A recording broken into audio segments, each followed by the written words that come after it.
Question கேட்டவே எனக்கு பதில் தெரிய எனக்கு ரொம்ப சந்தோஷமா இருக்கு. என் ஹஸ்பண்ட்ல சூப்பர் சூப்பர் அப்படின்னாங்க. எனக்கு அப்படியே ரொம்ப ஹாப்பியா இருக்கு மேம். தேங்க்யூ. இவ்வளவு தூரம் எனக்கு தெரியுமா, ஓகே நம்ம நாலேஜ் இருக்கு, நம்ம பண்ணிடலாம் அப்படிங்கிற ஒரு கான்ஃபிடென்ட் கொடுக்குது ma'am. Thank you ma'am. 3 dot blouse work shop live வந்து போயிட்டு இருக்கு. ஸ்டூடெண்ட்ஸ் எல்லாம் அவங்களோட ஒர்க்ஸ் கம்ப்ளீட் பண்ணி அனுப்பிட்டு இருக்காங்க. இப்போ இந்த ஒர்க் ஷாப்போட லைவ்லயே ஒரு சின்ன ஒரு கேம் பிளான் பண்ணிருப்போம். என்னன்னா இதுல ஒரு Q&A செஷன்ஸ் மாதிரி கேம் பிளான் பண்ணிருப்போம். அந்த கேம்ல வந்துட்டு யாரெல்லாம் கரெக்டா ஆன்சர் சொல்றாங்களோ அவங்களுக்கு அடுத்த ஒர்க் ஷாப்ல 20% ஆஃபர் கொடுத்துருக்கோம். வாங்க எப்படி போகுதுன்னு பார்க்கலாம். ஃபர்ஸ்ட் பார்த்த டாபிக் இதுதான், ப்ராசஸ் ஆஃப் டிசைனிங்ல ஃப்ரம் த ஸ்கிராச். இந்த ப்ராசஸ்ல ஸ்டார்ட் பண்ணி ஸ்டிச் பண்ணி ஃபிட் முடிக்கிற வரைக்கும் இருக்கும். இடையில டிசைனிங் வந்துட்டு ஒரு அவுட்ஃபிட் டிசைன் பண்ணும்போது இவ்வளோ ப்ராசஸ் உள்ள இருக்குன்னு நான் சொல்லியிருந்தேன். ப்ராசஸ் ஆஃப் டிசைனிங்ல என்னென்ன ஸ்டெப்ஸ் இன்க்ளூட் ஆகுது?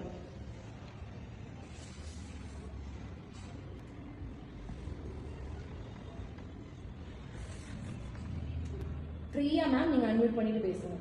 மெஷர்மென்ட் எடுக்கணும், அப்புறம் இல்லஸ்ட்ரேஷன் வரையணும். ஃபர்ஸ்ட் இல்லஸ்ட்ரேஷன் பண்ணணும். இல்லஸ்ட்ரேஷன் பண்ணணும், அப்புறம் அதை டிராப் பண்ணணும். பேட்டர்ன் மேக்கிங் அது. அதுக்கப்புறம் அந்த பேட்டர்னை வந்து ஃபேப்ரிக் மேல வச்சுட்டு அதை கட் பண்ணணும். கட் பண்ணிட்டு அப்புறம் அதை ஸ்டிச் பண்ணணும். ஃபர்ஸ்ட் வந்து illustration and body measurement taking, body measurement calculation, drafting, pattern making, fabric laying and cutting and stitching and ironing. சரிங்களா?